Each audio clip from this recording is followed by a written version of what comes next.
Y justamente lo que significa el 24 de marzo no es un festejo ni una celebración, sino una conmemoración y un momento de reflexión sobre un pasado que fue muy duro, ¿no?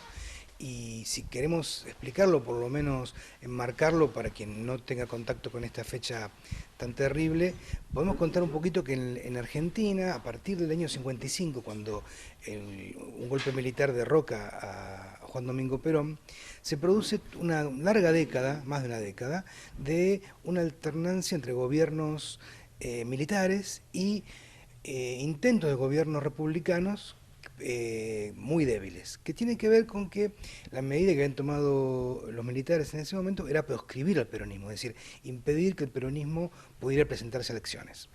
Algunos partidos aceptaron entrar en el régimen de proscripción y se presentaron igual a elecciones, pero siempre los votos eran pocos y eran gobiernos sumamente débiles.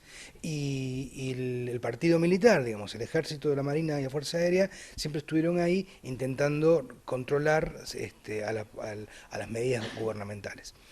Esto de alguna forma se intenta revertir en el proceso que se da en el año 73, cuando llega Cámpora al gobierno, con el Frente Justicialista de Liberación, y más tarde el que va a reemplazar a Cámpora va a ser Juan Domingo Perón, que muere en la presidencia y lo sucede su esposa Isabel.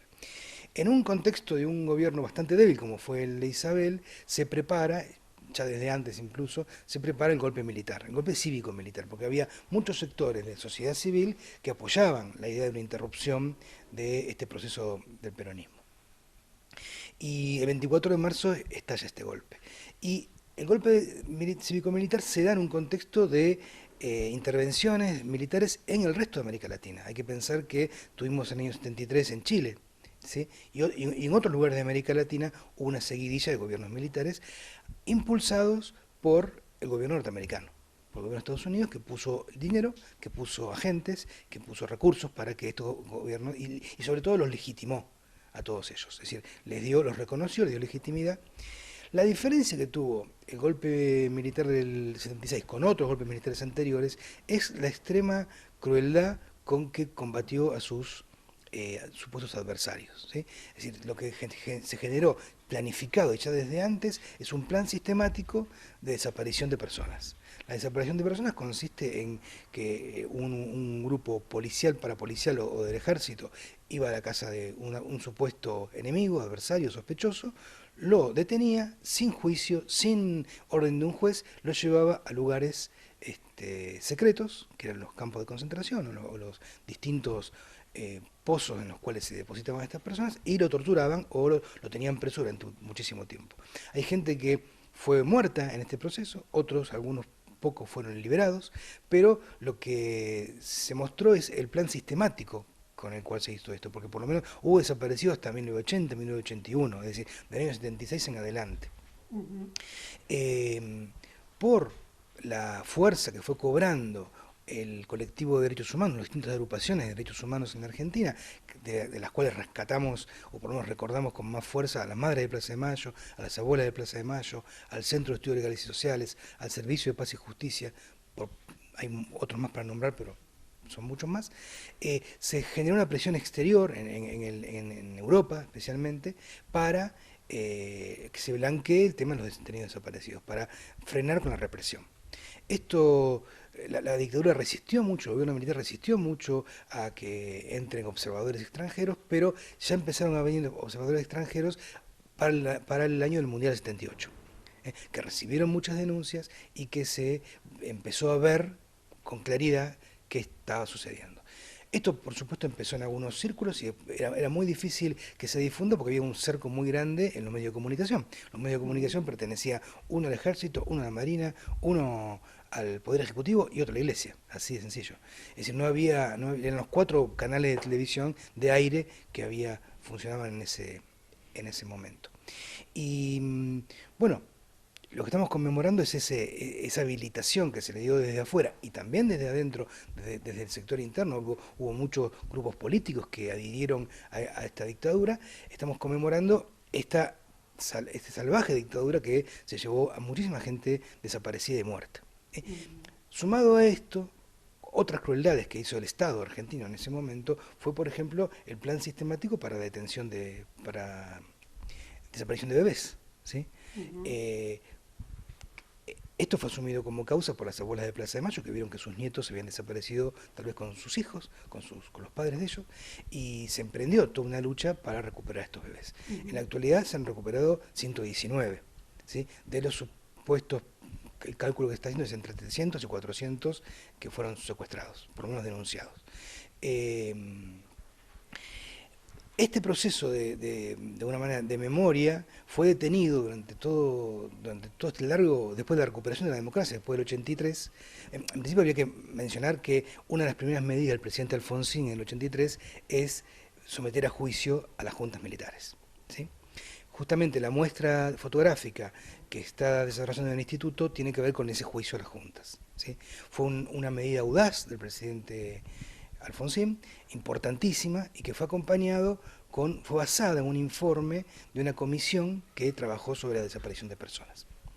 ¿Qué pasó? Las presiones que había del campo militar y la debilidad que fue adquiriendo en un momento determinado el gobierno de Alfonsín hicieron que se tuvieran que votar las leyes de punto final y de obediencia debida, que de alguna manera ponían freno a las causas contra los militares. Ujú. ¿Sí?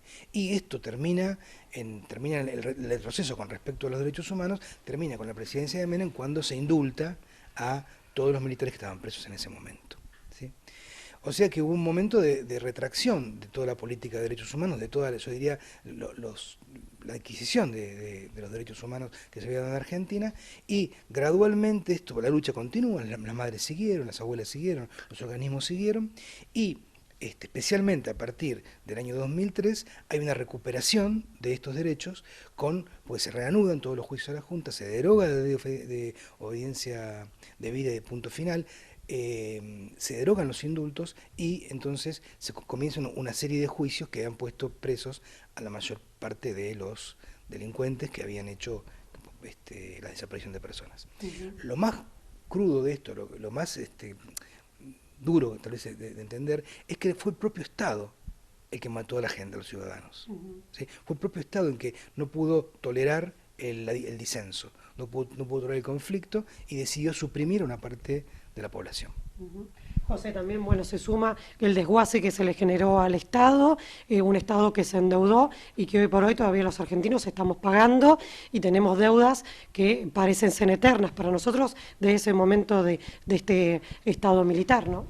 Sí, porque el régimen militar se instaló para aplicar Ujú. un plan económico que iba al revés de lo que se venía trabajando en Argentina, que tenía que ver con liberar el comercio, que tenía que ver con volver a una Argentina agropecuaria, centrada con una mínima industria, eh, quitar todas las barreras arancelarias a los productos que se producían en Argentina. Eso destruyó la industria argentina, la destruyó totalmente. Fueron 8 años seguidos que no hubo nada de industria. Fue muy difícil recuperarla posteriormente. Entonces sí, esta dictadura se hizo para aplicar un proyecto económico. Se está discutiendo en este momento mucho sobre qué emparentamiento tiene la política económica actual con la política económica pasada. Yo lo que Ujú.